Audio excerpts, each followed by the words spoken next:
প্রবাসে থেকেও শিকড়ের টানে আবেগে ভেসেছেন বাংলাদেশিরা। আরব আমিরাতের দুবাইয়ে প্রবাসীদের উদ্যোগে প্রথমবারের মতো অনুষ্ঠিত হলো দেশীয় মৌসুমি ফল উৎসব। নানা স্বাদের দেশীয় ফল, চিত্রাঙ্কন প্রতিযোগিতা, সাংস্কৃতিক পরিবেশনা সব মিলিয়ে এটি পরিণত হয় এক প্রাণবন্ত মিলন মেলায়। আমিরাত থেকে সিরাজুল হকের পাঠানো তথ্যচিত্রে ডেস্ক রিপোর্ট। দুবাইয়ের বিখ্যাত ইনডোর মুসাল্লা স্টেডিয়ামে রঙিন সাজে অনুষ্ঠিত হলো বাংলাদেশি মৌসুমী ফল উৎসব। আবির বিজনেস অ্যাসোসিয়েশনের আয়োজনে প্রবাসে দেশীয় ফলকে ঘিরে প্রথম এত বড় পরিসরের আয়োজন। বান্ডেল থাকলে প্রতি সেনমানিতে টাকা বাঁচবে। বিকাশ সেনমানি বান্ডেল কিনে জিতুন প্রতি লেনদেনে।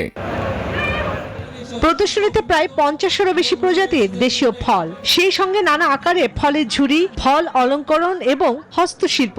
দেশের বাইরেও এমন উৎসবে দেশি ফলের স্বাদ নিতে পেরে অভিভূত প্রবাসীরা। যে মেলা, এই প্রবাসের মাটিতে আমি আজকে এসে অত্যন্ত অভিভূত হয়েছি। দেশীয় ফলের পাশাপাশি শিশু কিশোরদের চিত্রাঙ্কন প্রতিযোগিতা, নারীদের ফলের ঝুড়ি সাজানো আর অলঙ্করণ ছিল এই উৎসবের বিশেষ আকর্ষণ।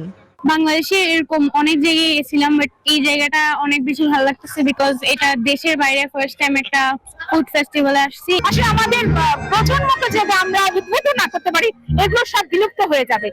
ফল উৎসবের আহ্বায়ক ও বাংলাদেশ বিজনেস অ্যাসোসিয়েশনের সাধারণ সম্পাদক আলহাজ ইয়াকুব সৈনিকের সভাপতিত্বে প্রধান অতিথি ছিলেন দুবাই বাংলাদেশ কনসুলেটের কমার্শিয়াল কাউন্সিলর আশিস কুমার সরকার। বিশেষ অতিথি ছিলেন জনতা ব্যাংকের UAE এর সিইও মোহাম্মদ কামরুজ্জামান, কমিউনিটির নেতা ইঞ্জিনিয়ার মোহাম্মদ সালাউদ্দিন, বাংলাদেশ বিজনেস অ্যাসোসিয়েশনের সভাপতি জুলফিকার ওসমান সহ আরো অনেকে।